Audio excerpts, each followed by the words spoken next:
Champions welcome back to the Adi Yogi science Nexus. सो कैसे हैं आप सभी लोग? आई होप सो सब आप अच्छे होंगे। सो लास्ट क्लास हम लोग ने पढ़ा था इलेक्ट्रोकेमिस्ट्री फर्स्ट पार्ट। आज हम लोग इलेक्ट्रोकेमिस्ट्री सेकेंड पार्ट पढ़ने वाले हैं। ओके, सो आज हम लोग पार्ट सेकेंड पढ़ेंगे इलेक्ट्रोकेमिस्ट्री का। लास्ट क्लास में हम लोगों ने पार्ट फर्स्ट पढ़ा था। सो कैसे हैं आप सभी लोग? पढ़ाई चल रही है कि नहीं चल रही है, इस बात को बताइए। इलेक्ट्रोकेमिस्ट्री हम लोग रिवाइज करते हैं। लास्ट क्लास में हम लोगों ने क्या पढ़ा था बेटा?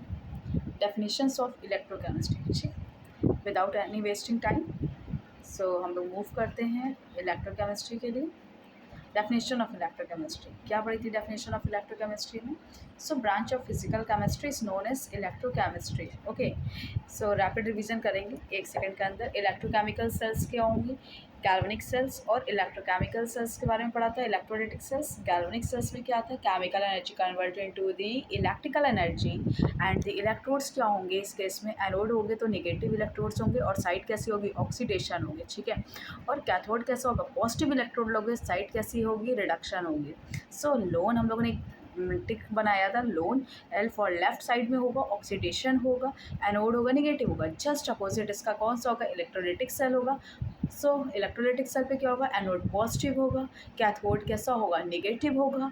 ठीक, उसको कैसे लिखेंगे? राइट साइड पे लिखेंगे। कैसे लिखोगे? राइट साइड पे लिखोगे। ठीक है, सो आगे नेक्स्ट मूव करते हैं। कुछ केस स्टडी पढ़ी थी। डेनियल सेल्स और galvanic cell, it is also known as voltaic cell. Anode था, सो ऑक्सीडेशन है। ऑक्सीडेशन का मीनिंग क्या होता है? Removal of electrons. Removal of electrons, oxidation का मीनिंग क्या होता है? रिमूवल ऑफ इलेक्ट्रॉन्स होता है। इलेक्ट्रॉन्स क्या हो रहे हैं? रिमूव हो रहे हैं। ठीक, नेक्स्ट है अपना कैथोड है, रिडक्शन होता है। रिडक्शन का मीनिंग ही होता है एडिशन ऑफ इलेक्ट्रॉन। क्या मीनिंग होता है? Addition of electrons. ठीक है, नेक्स्ट हम लोग मूव करेंगे role of the salt bridge. Salt bridge के बारे में बात करी थी। यू शेप्ड ट्यूब था containing electrolyte like KCl KNO3, इस तरह का हमने बताया था लास्ट क्लास में कि ये सॉल्यूशन लिए थे दो, इनके बीच में क्या लिए थे? एक यू शेप्ड का सॉल्ट ब्रिज यूज़ कर रहे थे। यहाँ पे इनकी जिसका सॉल्यूशन था वो हम लोगों ने उसकी रॉड इसमें डिप कर रखी थी। ठीक, जिसका सॉल्यूशन था इलेक्ट्रोलाइटिक सॉल्यूशन बोल दिया था और यहाँ पे एक इलेक्ट्रोड हम लोगों ने डाल दिए थे। ठीक, इसके बिहाफ पे हम लोगों ने यहाँ पे बात करी थी। नेक्स्ट इलेक्ट्रोलाइटिक सेल बताया, जैसे कि electrical energy converted into chemical energy is known as electrolytic cell. कैसा है? नॉन स्पॉन्टेनियस, अपने आप से रिएक्शन नहीं होगी, हमें रिएक्शन करवानी होगी। स्पॉन्टेनियस का मीनिंग होता है खुद से जो रिएक्शन हो रही, स्पॉन्टेनियस है। ठीक, electrode anode is positive. Anode कैसा है? पॉजिटिव होगा। और कैथोड कैसा होगा? यहाँ पे निगेटिव होगा। ओके, सो नेक्स्ट हम लोग आज मूव करेंगे। सो हम लोग आगे पढ़ेंगे। ये तक अभी था रिवीजन। ठीक है, आज हम लोग पढ़ेंगे सेल रिप्रेजेंटेशन। क्या पढ़ोगे? Cell representation and electrode potential के बारे में पढ़ोगे। बोलो। So IUPAC cell notation rule क्या हम लोग बारे में पढ़ेंगे। तो हम लोग जो लिखेंगे, जो रिप्रेजेंटेशन होगा बेसिकली सेल का, वो कैसे करोगे? The anode oxidation half cell is always written on the left side. जो एनोड ऑक्सीडेशन हाफ सेल है उसको कहाँ लिखोगे? लेफ्ट साइड लिखेंगे। और जो कैथोड होगा उसको क्या बोलोगे? Reduction half cell. क्या बोलोगे उसको? रिडक्शन हाफ सेल बोलोगे। और किस साइड लिखोगे? राइट साइड लिखोगे। ठीक, एनोड को किस तरफ लिखोगे? Left side. इसको क्या लिखोगे? Right side.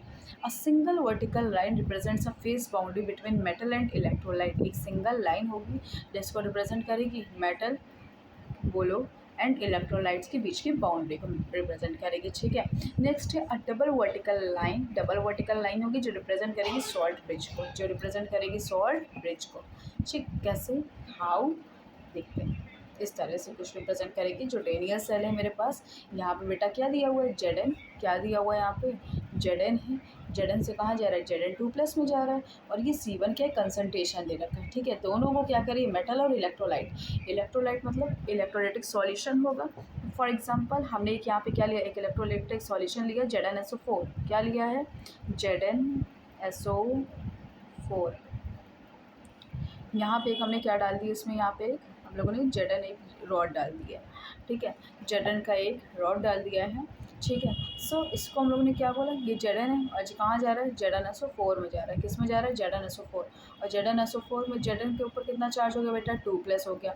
कोई फ्री स्टेट में होता है तो कितना होता है उसका ऑक्सीडेशन नंबर 0 होता है। सो 0 से कहाँ जा रहा है +2 में हो जा रहा है। सो 0 से कहाँ जा रहा है +2 में जा रहा है, मतलब इनका क्या हो गया ऑक्सीडेशन हो रहा है। क्या हो रहा है ऑक्सीडेशन हो रहा है। कोई फ्री स्टेट में है अकेले है तो उसको क्या बोल रहे हैं हम लोग ऑक्सीडेशन बोलते हैं। जबकि यहाँ पे क्या हो रहा है ऑक्सीडेशन बोलते हो क्या बोलते हो 0 होती है उसकी ऑक्सीडेशन स्टेट 0 होती है।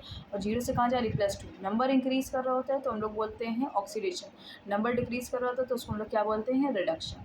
सो यहाँ पे क्या हो रहा है ऑक्सीडेशन हो रहा है। Zn से Zn2+ में जा रहा है, क्या हो रहा है ऑक्सीडेशन हो रहा है। कंसंट्रेशन है ठीक है भैया, इनका इलेक्ट्रोलाइटिक सॉल्यूशन है सिंगल वर्टिकल लाइन से हम इनको क्या करेंगे सेपरेट कर लेंगे। मेटल है अपना जिंक का और इलेक्ट्रोलाइट है Zn2+, इनको एक सिंगल वर्टिकल लाइन से हम लोग रिप्रेजेंट करेंगे। फिर हम लोगों ने क्या लिखा एक डबल वर्टिकल लाइन ले ली। दो डबल वर्टिकल लाइन का मीनिंग क्या बता रहे हैं यहाँ पे सॉल्ट ब्रिज बता रहे हैं। क्या बता रहा है सॉल्ट ब्रिज बता रहा है। अच्छा ठीक है, यहाँ पे मतलब दो इस तरह से कंटेनर है। यहाँ पे एक होगा क्या अपना CuSO4 वाले भैया होंगे और यहाँ पे अपना कौन होगा, यहाँ पे अपने Zn वाली बात हो गई। ठीक, इसके भी आप इस तरह से ले रहा हूँ, बीच में उनको सॉल्ट ब्रिज लगा दोगे। ठीक, सो क्या लिखा हुआ है Zn single vertical line Zn2+, C1 क्या हो गया concentration double vertical line, Cu2+ क्या हो गया Cu2+ एंड C2 फिर single vertical line Cu। S क्या है सॉलिड स्टेट में बता रहे हैं कि वो एक क्या है एक हम लोगों ने एक रॉड को डिप किया हुआ है उसके सेम इलेक्ट्रोलाइटिक सॉल्यूशन पे। बोले समझ में आया कि नहीं आया, गॉट इट ऑल पॉइंट। इस तरह से आप डेनियल सेल को रिप्रेजेंट करोगे, इस तरह से आप डेनियल सेल को क्या करोगे रिप्रेजेंट कर रहे होगे। बोले समझ में आया। Okay next electrode potential it is represented by capital E. किससे रिप्रेजेंट करोगे कैपिटल ई से रिप्रेजेंट करोगे। Okay electrode potential when a metal electrode is placed in contact with its own ion solution. जैसा कि अभी हमने बताया ZnSO4 था, ZnSO4 में Zn की रॉड को हमने डिप किया था तो उसका सेम सॉल्यूशन क्या हो गया ZnSO4। ये तो है नहीं कि Zn की रॉड को CuSO4 सॉल्यूशन में डाल दिया। मीनिंग ये बोल रहा है कि Zn की अगर रॉड है मेटल की कोई रॉड है उसको सेम उसका रिस्पेक्टिव सॉल्यूशन में आप उसको डिप कीजिए। ठीक है, when a metal electrode is placed in contact with its own ion solution a potential difference develops at the interface, this is called electrode potential. उनके बीच में एक पोटेंशियल डिफरेंस हो जाएगा, मेंटेन होगा, डेवलप होगा, जिसको क्या बोलोगे आप electrode potential. This is called electrode potential. एक इलेक्ट्रोलाइटिक सॉल्यूशन है उसमें सेम इलेक्ट्रोड के हमने एक मेटल को डिप कर दिया, मेटल को डिप करा तो उसमें क्या आ गया एक उनके बीच में एक पोटेंशियल आ गया। क्या आ गया उनके बीच में पोटेंशियल डेवलप हो गया जिसको हम लोगों ने क्या बोला इलेक्ट्रोड पोटेंशियल। क्या नाम दिया इसको हम लोगों ने इलेक्ट्रोड पोटेंशियल। ठीक है, अगर हम बोलें स्टैंडर्ड इलेक्ट्रोड पोटेंशियल क्या होता है। सो स्टैंडर्ड इलेक्ट्रोड पोटेंशियल पे मोलर जो कंसंट्रेशन है अपना कितना होना चाहिए 1 मोलर होना चाहिए। जो कंसंट्रेशन है बेसिकली कितना होना चाहिए 1 मोलर। टेम्परेचर कितना होना चाहिए 298 केल्विन। 298 केल्विन मतलब 25 degree Celsius temperature. 25 degree Celsius temperature फिर क्या होना चाहिए केल्विन पे आप करोगे 25 डिग्री सेल्सियस टेम्परेचर 2733 ऐड कर दोगे तो कितना हो जाएगा 298 केल्विन में हो जाएगा। ठीक, प्रेशर कितना होना चाहिए 1 बार या 1 atmosphere. It is called standard electrode potential. मतलब एट 25 डिग्री सेल्सियस टेम्परेचर पे जब आप पोटेंशियल डेवलप हो रहा है किसी इलेक्ट्रोलाइटिक सॉल्यूशंस और उनके बीच डिप की हुई इलेक्ट्रोड पे, सो उसको आप क्या बोलोगे स्टैंडर्ड इलेक्ट्रोड पोटेंशियल। क्या नाम देते हो उसको आप स्टैंडर्ड इलेक्ट्रोड पोटेंशियल। बोलो समझ में आया, यस और नो, सॉरी यस और नो, समझ में आया। नेक्स्ट हम लोग बात करते हैं बेटा स्टैंडर्ड हाइड्रोजन इलेक्ट्रोड की। Standard hydrogen electrode that is she. कई बार शॉर्ट नोट्स आया है कि शी क्या होता है what is she, that is standard hydrogen electrode. यहाँ पे हाइड्रोजन की ये ले लिया, क्या लोगे हाइड्रोजन का ले लोगे सॉल्यूशन लाइक H2SO4 उसमें प्लैटिनम की हमने क्या कर दिया उसमें रॉड को डिप कर दिया। Since the absolute potential of a single electrode can not be measured. Single electrode तो मेजर नहीं कर पाते हो। SHE is use as a reference electrode. अगर कोई एक सिंगल इलेक्ट्रोड है सो हमें क्या लेने दो लेने। जैसे हमने यहाँ पे क्या लिया जिंक लिया था और हमने क्या लिया कॉपर लिया। लेकिन कोई सिंगल इलेक्ट्रोड है तो उसके रेफरेंस में आप क्या ले सकते हो हाइड्रोजन को ऐड कर सकते हो। किसको ऐड कर सकते हो हाइड्रोजन को ऐड कर सकते हो। फॉर एग्जाम्पल हमने क्या लिया यहाँ पे standard hydrogen electrode is use as a reference electrode. Its standard potential is assigned as exactly 0.00 volt at all temperature. मतलब ये कई बार ऑब्जेक्टिव में पूछा गया क्वेश्चन है, स्टैंडर्ड हाइड्रोजन इलेक्ट्रोड में कितना पोटेंशियल होता है। कितना होता है बेटा, ज़ीरो। कितना होता है, ज़ीरो पोटेंशियल होता है। ठीक है, इसमें कौन सी रॉड डिप होती है, प्लेटिनम। कौन सी रॉड होती है, प्लेटिनम। लाइक इस तरह से होती है, देखोगे आगे इस तरह से है। यहाँ पे एक H2SO4 सॉल्यूशन लिया हमने, क्या लिया, H2SO4 का हमने यहाँ पे सॉल्यूशन ले लिया, H2SO4 का हमने यहाँ पे सॉल्यूशन लिया है। ठीक है, यहाँ पे H2SO4 का सॉल्यूशन लिया, यहाँ पे हमने कौन सी रॉड डाल दी, प्लेटिनम की एक रॉड डाल दी। यहाँ पे हमने एक प्लेटिनम की रॉड को डिप कर दिया। ठीक है, H2SO4 सॉल्यूशन या प्लेटिनम की रॉड को डिप किया। इस तरह से प्लेटिनम की रॉड को डिप करा। ठीक है, इस तरह से कुछ H2SO4 सॉल्यूशन।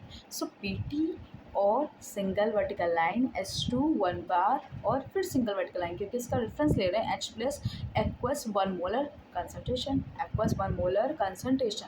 तो दो बातें यहाँ से पूछी जाती है, एक तो she, what is she, standard hydrogen electrode. जब कोई पोटेंशियल अकेला है तो हम उसके रेफरेंस में क्या ले सकते हैं, हाइड्रोजन को लेट कर सकते हैं। दूसरी बात बोलता है कि स्टैंडर्ड हाइड्रोजन इलेक्ट्रोड का कितना पोटेंशियल होता है, तो जीरो पोटेंशियल होता है। कितना होता है, जीरो पोटेंशियल होता है। और तीसरी बात क्या बोलते हैं, कौन से इसमें रॉड को लेते हैं, प्लेटिनम। कौन सी रॉड को लेते हो, प्लेटिनम की रॉड को लेते हो। बोलो किसकी रॉड को लेते हो, प्लेटिनम की रॉड को। बोलो समझ में आया, किसकी रॉड को लेते हो, प्लेटिनम की रॉड को ले रहे होते हैं यहाँ पे। ठीक है, और कितने में, 0 वोल्ट में। बोलो समझ में आया, नहीं आया। आगे मूव करेंगे हम लोग। इलेक्ट्रोमोटिव फोर्स, EMF क्या होता है, EMF और इलेक्ट्रोमोटिव फोर्स, जो फोर्स अप्लाई हो रहा है बेसिकली इनके बीच में, उसको हम लोग ने क्या बोला, electromotive force. Next equation most important, star mark वाली पॉइंट हो गई। कौन सी, नेक्स्ट इक्वेशन। स्टार मार्क करो अपनी कॉपी में नोट करते जाया करो और सही से पढ़ो। ठीक है, next equation, cell potential, EMF। What is EMF, electromotive force. Electromotive force, cell potential भी आप इसी को बोल रहे होते हो। ठीक है, तो आगे मूव करेंगे। क्या होता है, ई नॉट सेल बेटा, ई नॉट सेल आपको दे रखा है, स्टैंडर्ड पोटेंशियल दे रखा है, कितना है, E naught cathode minus E naught anode, E naught cathode minus E naught anode. Standard reduction potential निकल आया अपना। कैथोड से माइनस करोगे किसको, एनोड को। नेक्स्ट इक्वेशन आ गई, जनरल रिएक्शन अगर आपको दे रखी है A B plus BB gives CC plus DD. The next equation calculates cell potential under non-standard condition. So E cell is equal to क्या हो जाएगा, E naught cell minus RT upon NF multiplied by ln Q, multiplied by ln Q. So R अपना क्या लोगे, 8.314। ठीक, T क्या लोगे, temperature 25 degree Celsius standard के लिए, वरना आपको क्वेश्चन में गिवन होगा। क्वेश्चन में क्या होगा, गिवन होगा। अगर स्टैंडर्ड में बात करो तो 25 डिग्री और 298 कैल्विन हो गया। ठीक है, और एफ़ क्या है बेटा, फेराडे कांस्टेंट है, 96,500 होता है ये कूलम्ब पर मोल। और एल एन क्यू का मीनिंग क्या होता है, एल एन तो अपना लॉग वाला हो गया। ठीक है, और क्यू का मीनिंग क्या होता है, क्यू का मीनिंग होता है product upon reactant, product upon reactant, product upon reactant. ठीक है, ये क्या होता है, क्यू होता है, क्या होता है यहाँ पे, क्यू होता है। ठीक है, सो यहाँ पे हो गया प्रोडक्ट अपॉन रिएक्टेंट में आ गया। तो फॉर्मूला बन गया बेटा, E cell is equal to E naught cell minus RT upon F. ये तो अपना कांस्टेंट हो गया, सो हमने एक बार में इसको कैलकुलेट कर लिया। आर हमें पता है 8.314, ठीक ले लिया यहाँ पे, और टी मुझे पता है 298 हो गया, और एफ़ भी पता है 96,500 हो गया। सो ये सारी चीज़ें कैसे कांस्टेंट है, कैसी हैं ये सारी चीज़ें कांस्टेंट है। इसको हमने क्या किया, ऐसे पुट किया वैल्यू और निकाल लिया 0.0591। कितना आ गया, 0.0591 डिवाइडेड बाई एन आ गया, मल्टीप्लाइड बाय एल एन को चेंज किया लॉग में, तो क्या हो गया, प्रोडक्ट अपॉन रिएक्टेंट। प्रोडक्ट है, अच्छा ठीक है, सी है, हमें पता है, पढ़ के आए हो सी। इसमें क्या होगा, इसकी पावर, सी की पावर सी ले ली, निकालते हो ना, रेट ऑफ अपीयरेंस और रेट ऑफ डिसअपीयरेंस, क्लास पढ़ा होगा पहले, रेट ऑफ अपीयरेंस और रेट ऑफ डिसअपीयरेंस। ठीक है, सो क्या होता है यहाँ पे, रेट ऑफ अपीयरेंस और रेट ऑफ डिसअपीयरेंस, बोलो बोलो, rate of appearance, rate of disappearance क्या होता है। अपीयरेंस बताता है कि यहाँ पे जैसे 5 किलो आलू है, ठीक है, उसकी तुमने सब्जी बनाई, ठीक है, तो यहाँ 5 किलो आलू से 2 किलो की सब्ज़ी बनेगी ना, अभी क्या बचा 3 किलो, कम हो रहा है ना, 5 किलो था, 5 किलो में से 2 किलो का बन गया, तो 5 किलो में से क्या हो रहा है, कम होता जा रहा है। और इधर क्या होता जा रहा है, बढ़ता जा रहा है। तो इधर क्या हो रहा है, डिसअपियरेंस, मतलब रिएक्टेड साइड डिसअपियर हो रहा है, प्रोडक्ट साइड क्या हो रहा है, इंक्रीज़ करता जा रहा है, अपीयरेंस होती जा रही है, ठीक है भई। सो वैसे ही यहाँ पे भी है, अपीयरेंस और डिसअपियरेंस के भी यहाँ पे, तो जो भी बेटा होता है उसकी जो आगे मोल्स जो भी लिखे होते हैं उसको हम पावर में लेट करते हैं, ठीक है। So C to the power C, D to the power D, ठीक है, जैसे यहाँ पे दिया हुआ है ना, सी की पावर सी, डी के पावर डी, ऐसे दिया हुआ है, और ए की पावर ए लिख दोगे, बी की पावर बी लिख दोगे, ठीक। तो ए की पावर ए, बी की पावर बी, बताया ना, प्रोडक्ट अपॉन रिएक्टेंट। तो फॉर्मूला क्या हो जाएगा, जल्दी से बताओ मेरे को। नेक्स्ट इक्वेशन का, E cell is equal to E naught cell minus 0.0591 divided by N log 10 C to the power C, D to the power D, और divided by A to the power A और B to the power B. यहाँ से अपनी क्या आ गई, next equation आ गई, बोलो समझ में आया। सो कुछ हाईली इंपॉर्टेंट एग्जाम ट्रिक दे रखी है, always write a balanced chemical equation first to identify the correct value of n, number of exchange electron, number of electron basically कितने एक्सचेंज हो रहे हैं उसको बोलते हैं एन।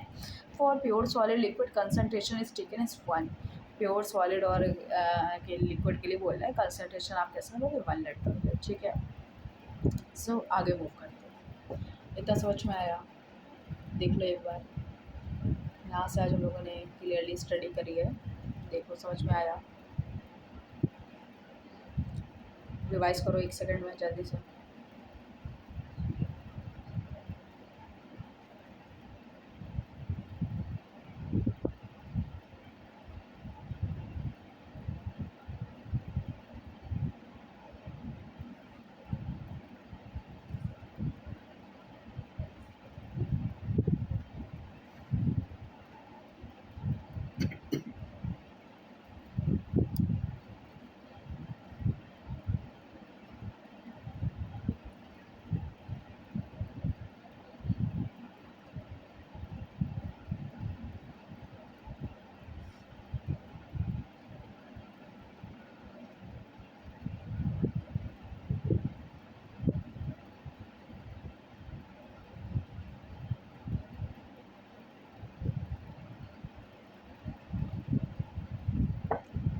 ओके,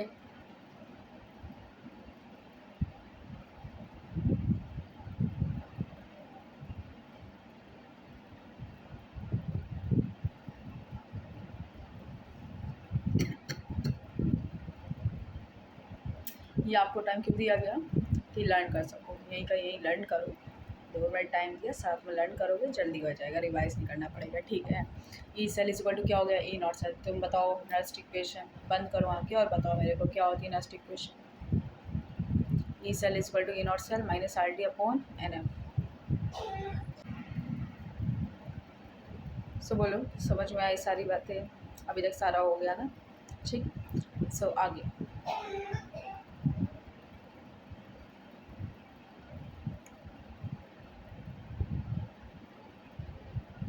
आगे मूव करेंगे बेटा हम लोग, कहाँ पे, बोलो। Relationship between gives free energy, relationship between with gives free energy and equilibrium constant. Gives free energy किससे रिप्रेजेंट करते हो, डेल्टा जी से। जितना भी फैराडे कांस्टेंट है अपना इलेक्ट्रोलाइटिक सेल है, जितने भी नंबर ऑफ एक्सचेंज इलेक्ट्रॉन्स हैं उसका नेगेटिवली फॉर्म बोलते हैं, गिब्स फ्री एनर्जी है, क्या हो गया, delta G minus N F E cell हो गया, ठीक है। स्टैंडर्ड गिब्स फ्री एनर्जी के लिए हमने क्या लगा दिया, नॉट लॉट वर्ड लगा दोगे, 25 डिग्री सेल्सियस टेम्परेचर वाली बात है, ठीक है। So delta G naught is equal to delta G naught is equal to क्या हो जाएगा, minus N F E naught cell हो जाएगा, ठीक है।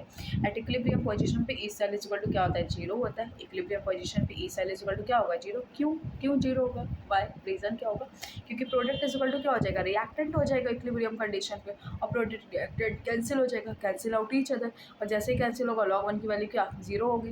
लास्ट इक्वेशन लगाओगे ना, तो वहाँ से क्या हो जाएगी, जीरो, और जीरो जैसे ही लगाओगे पूरी वैल्यू क्या हो जाएगी, जीरो हो जाएगी, ठीक। So E cell is equal to क्या हो जाएगा, zero. Q is equal to किसके बराबर हो जाएगा, के सी के, किसके बराबर हो जाएगा, के सी के। Therefore E naught cell is equal to 0.0591 divided by N multiplied by log K C. So log K C is equal to N E naught cell divided by 0.0591। बोलो समझ में आया, got it all points। So what is gives free energy, minus NFE cell, okay, Standard gives free energy delta G naught minus NFE naught cell. Okay, let's move ahead. Conductance in electrolytic solutions. Conductance ये तो पढ़ा पढ़ा है. Conductance क्या होती है? जिसमें electricity move करती है उसको कंडक्टर बोलते हैं, जिसमें इलेक्ट्रिसिटी मूव नहीं करती है उसको क्या बोलते हो? इंसुलेटर बोलते हो. और जिसमें पार्शली मूव करती है तो उसको क्या बोलते हो? सेमी कंडक्टर बोलते हो. क्या बोलते हो? Semi conductor. Got it? Okay. Conductance in electrolytic solution. Electrolytic solution conduct electricity due to the movement of ions. Here are the core parameters. इनके लिए अलग अलग अलग अलग पैरामीटर्स है. So first is resistance, second is conductance, third is resistivity, fourth is conductivity and fifth is molar conductivity. बेटा ये एक नंबर में पूछा जाता है क्वेश्चन है. इंपॉर्टेंट टर्म्स है सारे. इसको हमने एक साथ चार्ट बना दिया कि कन्फ्यूज़न ना क्रिएट हो. ठीक है, एक चार्ट हमने समराइज़ करके तभी आपके सामने रिप्रेजेंट किया है कि आपको कन्फ्यूज़न सी ना हो बिल्कुल भी. ठीक है, अलग अलग पढ़ोगे कन्फ्यूज़न हो सकती है. ठीक. सो रेजिस्टेंस पढ़ के भी आए हो फिजिक्स में भी. रेजिस्टेंस क्या होता है? ऑब्स्ट्रक्शन, बाधा, जो रुकावट होती है बेसिकली, है ना. ओम्स लॉ में पढ़ के आए होगे, V = IR. ठीक है, वैसे यहाँ पे भी कुछ है. क्या बता रहा? आर मतलब क्या होता है? रिप्रेजेंटेशन. आपको किस तरह से चार्ट फॉर्मेट दिया, सिंबल एंड डेफिनेशन दे रखी है, फॉर्मूला दे रखा है और कॉमन यूनिट्स दे रखी है. ठीक है. सो रेजिस्टेंस R = क्या हो गया बेटा? Obstructions to current flow. Current flow में जो बीच में ऑब्स्ट्रक्शंस होती है वो क्या होता है? रेजिस्टेंस होता है. सो R = ρl/A. क्या बन जाता है यहाँ से फॉर्मूला? R = ρl/A आ जाता है. यहाँ पे होता क्या बेसिकली? यहाँ पे देखोगे क्या होता है? R इज डायरेक्टली प्रोपोर्शनल होता है LA के. L क्या होती है? किसी वायर की लेंथ है पर यूनिट एरिया में. ठीक है, ये है. और जैसे ही प्रोपोर्शनैलिटी का साइन हटाते हो एक कांस्टेंट लगाओगे. प्रोपोर्शनैलिटी का जैसे ही साइन हटाओगे एक कांस्टेंट लगाओगे. R = ρl/A. L/A बेटा कई बार पूछ गया है. क्या होता है? Cell constant. क्या होता है? L/A cell constant. कुछ बच्चे क्या होते हैं? L की वैल्यू दी होती है वहाँ पे, A की वैल्यू दी होती है और दोनों को लगा देते हैं. नहीं बेटा, सेल कांस्टेंट की अगर वैल्यू दी हुई है तो सीधे L/A में लगाओगे. क्या लगाओगे? सीधे L/A. लेट सपोज आपको सेल कांस्टेंट की वैल्यू 10 दी है तो मतलब L/A की वैल्यू वहाँ पे 10 दी हुई है. L/A की वैल्यू क्या दी हुई है? 10 दी है. ठीक है, पूछा जाता है कई बार सेल कांस्टेंट भी आपके. ठीक, सेल कांस्टेंट क्या होता है? तो L/A होता है. तो ऐसे निकालते हैं. R = ρl/A. R directly proportional to the L. Resistance होता है डायरेक्टली प्रोपोर्शनल L के. फिर जो रेजिस्टेंस होता है डायरेक्टली प्रोपोर्शनल A के, डैट इज़ एरिया के. और वहाँ से आ जाता है आप प्रोपोर्शनैलिटी साइन हटाओगे, कांस्टेंट लगाओगे, डैट इज़ रो. ठीक, तो ये आ जाता है यहाँ से. तो क्या हो गया? R = क्या हो गया? L/A.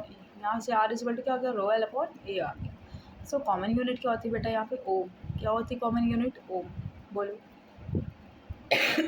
रो क्या बेटा? रेजिस्टिविटी होती है. रो क्या है? रेजिस्टिविटी. Okay, next conductance.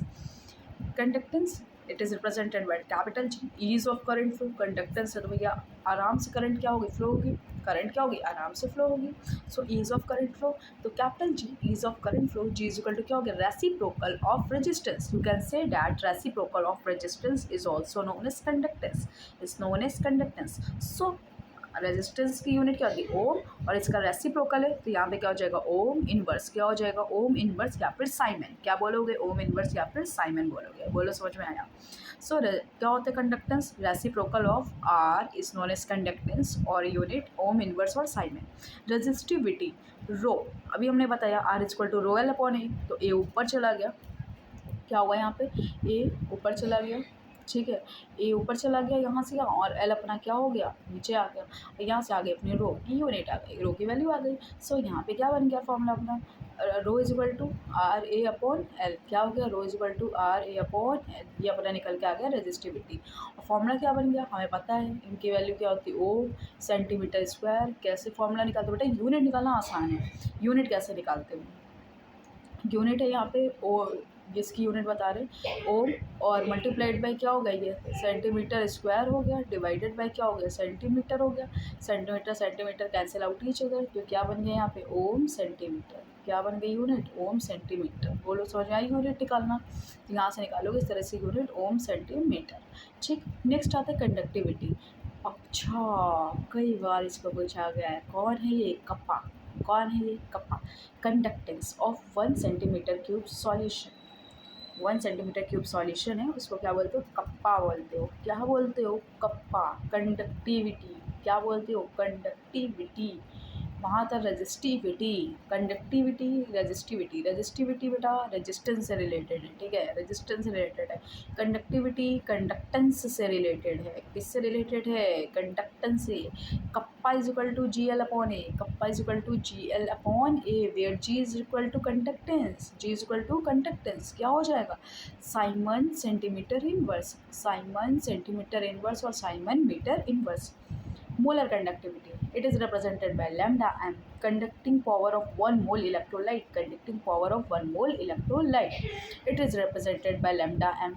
कई बार क्वेश्चन पूछा गया है मोलर कंडक्टिविटी के बेस पे, तो क्या हो जाएगा? Lambda M is equal to kappa into 1000 divided by molarity, divided by molarity. Molarity का फॉर्मूला सॉल्यूशन चैप्टर में मैंने पढ़ाया था, बताओ क्या होता है मोलैरिटी का फॉर्मूला?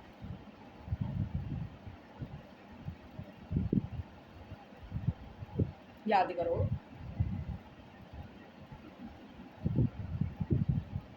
नहीं पता? देखो मोलैरिटी का फॉर्मूला क्या होता है, पढ़ के आए हो भाई। एम इज इक्वल टू क्या होता है? Moles, number of moles in per unit volume in litre. किस में लिखते थे? लीटर में लिखोगे तो सिर्फ ऐसे लिखा, या फिर हम क्या बोलते थे? Weight upon molecular weight. किसका मॉलिकुलर वेट? बोलो वही सॉल्यूट का, और सॉल्यूशन का क्या लोगे? वॉल्यूम मल्टीप्लाई है ये, और एम एल में यहाँ पे लिखोगे तो ऊपर क्या जाएगा? 1000। क्या जाएगा? 1000। ये क्या था? मोलैरिटी। लेकिन कहाँ याद तुम लोगों को, है ना? तो क्या हो गया? ये हो गया मोलैरिटी।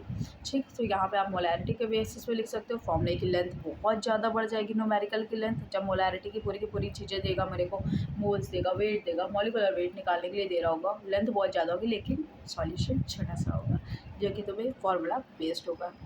बोलो बोलो, समझ में आया? और यहाँ पे क्या हो जाएगा? Siemens centimetre square mole inverse. क्या हो जाएगी unit? Simon centimetre square mole inverse. So what is resistance?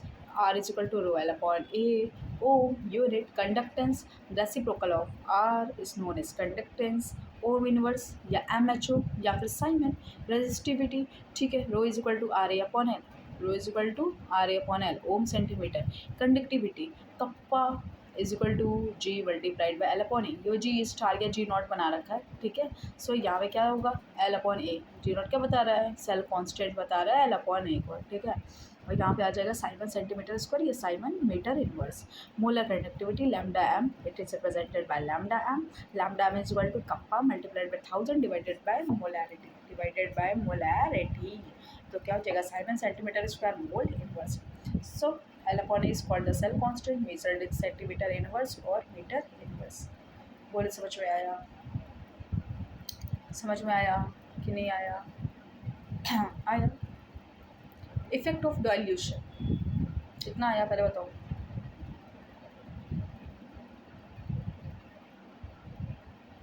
इतना आया? बाउंस तो नहीं जा रहा?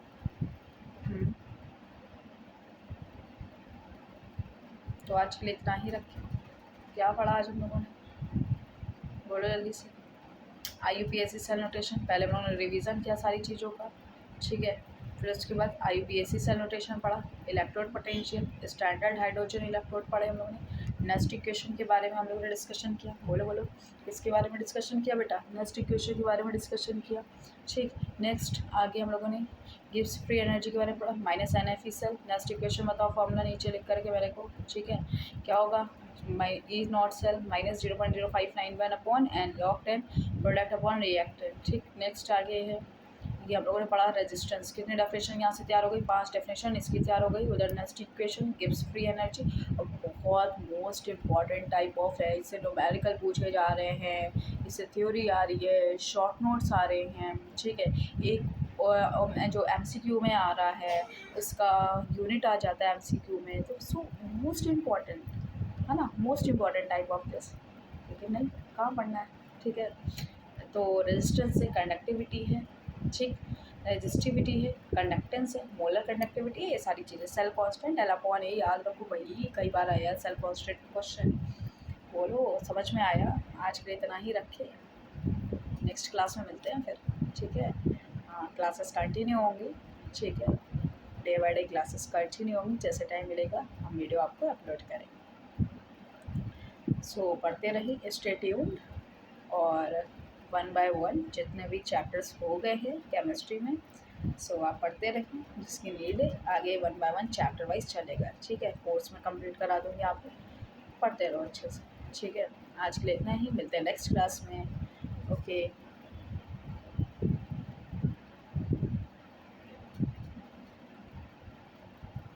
ठीक है। आज के लिए इतना ही, मिलते हैं नेक्स्ट क्लास में। Wish you all the best class.